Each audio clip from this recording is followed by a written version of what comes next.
যে মানুষটির জন্ম না হলে আমরা বাংলাদেশি, বাঙালি স্বাধীনতার ঘোষণা পেতাম না, সুন্দর একটি মানচিত্র পেতাম না, যার গুণবলী আজকের এই জন্মবার্ষিকী অনুষ্ঠানে বলে শেষ করতে পারবো না। আমরা জাতীয় নেতৃবৃন্দের কাছে তার কিছু ইতিহাস আমরা জানতে পারবো, শুনতে পারবো। আমি শুধু এতটুকু বলি, একজন মানুষ কতটুকু সাহসী হলে জেড ফোর্সের অধিনায়ক হয়, একজন মানুষ কতটুকু কলিজার মধ্যে প্রেরণা থাকলে, দেশাত্মবোধক প্রেরণা থাকলে একটি সেক্টর কমান্ডার হয়। শুধু কি তাই, বাংলাদেশের বীরুত্তমের মধ্যে অন্যতম বীরুত্তম উপাধি খেতাব তিনি ভূষিত হয়েছেন। শুধু তাই না, এই বাংলাদেশের লাখো লাখো জনগণ যখন বাংলাদেশ নামের শব্দটি ছিল না, ওই পশ্চিম পাকিস্তানের অত্যাচারে নির্যাতিত হয়ে স্বাধীনতার জন্য যখন যুদ্ধে নামিয়ে পড়েছিল, আমার মায়ের রক্তে যখন বাংলার রাজপথ পথঘাট লাল হয়েছিল, শিশু বাচ্চার কান্নার আওয়াজে যখন ওই বাংলাদেশের আকাশ বাতাস ভারী হয়েছিল, যুদ্ধ করতে করতে 9 মাস চলছিল, বাংলাদেশের মানুষের মাঝে যখন হতাশা বিরাজ করছিল, আকাশে কালো মেঘের ছায়া ঘনীঘটা আনাগোনা করছিল, বাংলাদেশে এমন কোন সাহসী বীর মানুষের জন্ম হয়নি যিনি এই জাতির স্বাধীনতার ঘোষণা দিবেন। সেই সময় বাংলার কালো আকাশের মেঘটাকে তাড়ি দিয়ে মানুষের কান্নার আওয়াজকে বুকে ধারণ করে বাংলাদেশে জন্মগ্রহণ করেছিলেন আমাদের প্রিয় ব্যক্তি শহীদ বীর উত্তম রাষ্ট্রপতি জিয়াউর রহমান। আজকের এই 89তম জন্মদিনের আলোচনা সভায় সর্বপ্রথম এই মহামনীষী ব্যক্তির রুহের মাগফিরাত কামনা করছি, সেই সাথে তার পরিবারের যারা জীবিত রয়েছেন সকলের হায়াতের বরকত কামনা করছি। আল্লাহ তাআলা কুরআনুল কারীমে বলেছেন, কুল ইন্নাল মাউতাল্লাযী তাফিররুনা মিনহু ফা ইন্নাহু মুলাকিকুম, তুমি মৃত্যু থেকে যতই দূরে পালাও না কেন, মৃত্যু তোমাকে একদিন গ্রাস করবে।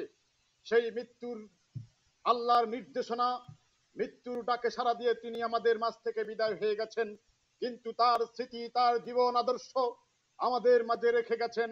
আমরা তার এই স্মৃতিকে ধারণ করে তিনি যেভাবে বাংলাদেশকে ভালোবেসে বাংলাদেশের মানুষের ম্যান্ডেট এবং মানুষের পালস বুঝে সময় মতো ঘোষণা দিয়েছেন স্বাধীনতার ঘোষণা, সেই ঘোষণা পরবর্তীতে এসে আওয়ামী লীগের স্বৈরাচারী ক্ষমতা বাকশালী সেই আওয়ামী মুজিববাদরা তার এই ঘোষণাকে হাইজ্যাক করে তারা তাদের নামে চালানোর চেষ্টা করে এই জাতিকে বিভ্রান্ত করেছিল। প্রিয় বন্ধুগণ, আমরা আজ এই ওনার জন্মদিনের সর্বপ্রথম ওনার রুহের মাগফিরাত কামনার পাশাপাশি আজ জিয়ার ঘোষণার এই বাংলাদেশের বিরুদ্ধে ওই ভারতে বসে স্বৈরাচার হাসিনার দুধ ভাই শুভেন্দু যে ষড়যন্ত্র করছে, কয়েক মিনিটের মধ্যেই তুমি নাকি বাংলাদেশ দখল করবে, হে শুভেন্দু, তোমাকে জানিয়ে দিতে চাই আমরা সেই শহীদ রাষ্ট্রপতি জিয়াউর রহমানের ঘোষণার বাংলার জনগণ আমরা আপনাকে আপনার এই কথার প্রতি তীব্র নিন্দা প্রতিবাদ জানাচ্ছি।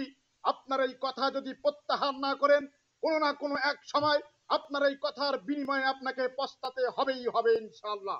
আমি কথা বাড়াবো না, সর্বশেষ আমি এতটুকু বলতে চাই, আমরা যারা বাংলাদেশে এখন পর্যন্ত 24-এর বিপ্লবের পর অবস্থান করছি, আমরা অসংখ্য মানুষ এই 24-এর বিপ্লবে রক্ত দিয়েছে। আমার শরীরে 12টি রাবার বুলেটের আঘাতের চিহ্ন রয়েছে। আপনারা জানেন এখন পর্যন্ত বাংলাদেশে কোটা বিরোধী আন্দোলন, বৈষম্য বিরোধী আন্দোলনে যে বিপ্লবের স্পিরিট নিয়ে বাংলাদেশের অন্তর্বর্তীকালীন সরকার আজ চেয়ারে বসে আছেন, আমরা দেখতে পাচ্ছি গতকাল মেডিকেল অ্যাডমিশন টেস্টে বৈষম্যের শিকার হয়েছে আমার ছাত্র ভাইরা, ছাত্রী ভাইরা। কেন? 71 পয়েন্ট, 72 পয়েন্ট সামথিং পেয়েও যেই মেডিকেলের ছাত্রটা ভর্তি হওয়ার সুযোগ পেল না, অথচ কোটার কারণে 41 পয়েন্ট পেয়েও সে ভর্তি হলো। বাংলাদেশকে কৌশলে মেধা শূন্য করার একটি ষড়যন্ত্র চলছে। অন্তর্বর্তীকালীন সরকারকে আজকের এই জন্মদিন উপলক্ষে স্পষ্ট বার্তা জানিয়ে দিতে চাই, অবিলম্বে আপনার চেয়ারের আশেপাশে আওয়ামী ফ্যাসিস্ট যারা দোসর রয়েছে, আমলারা এদেরকে প্রতিহত করে বাংলাদেশকে অবিলম্বে একটি বৈষম্যহীন বাংলাদেশ গঠনের শহীদ জিয়াউর রহমানের স্বপ্নকে ধারণ করে বাংলাদেশকে এগিয়ে নেওয়ার পরিকল্পনা বাস্তবায়ন করবেন, এই আশাবাদ ব্যক্ত করে আবারও মেজর শহীদ রাষ্ট্রপতি বীর উত্তম জিয়াউর রহমানের রুহের মাগফিরাত কামনা করে সকলের সুস্বাস্থ্য দীর্ঘায়ু কামনা করে আমি আমার বক্তব্য শেষ করছি। দেখা হবে বিজয়ের রাস্তায় সফলতার গল্প নিয়ে ইনশাআল্লাহ। আসসালামু আলাইকুম রহমতুল্লাহ।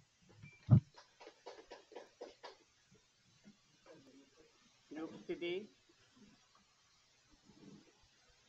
আজকের এই আলোচনা সভা ও দোয়া মাহফিলে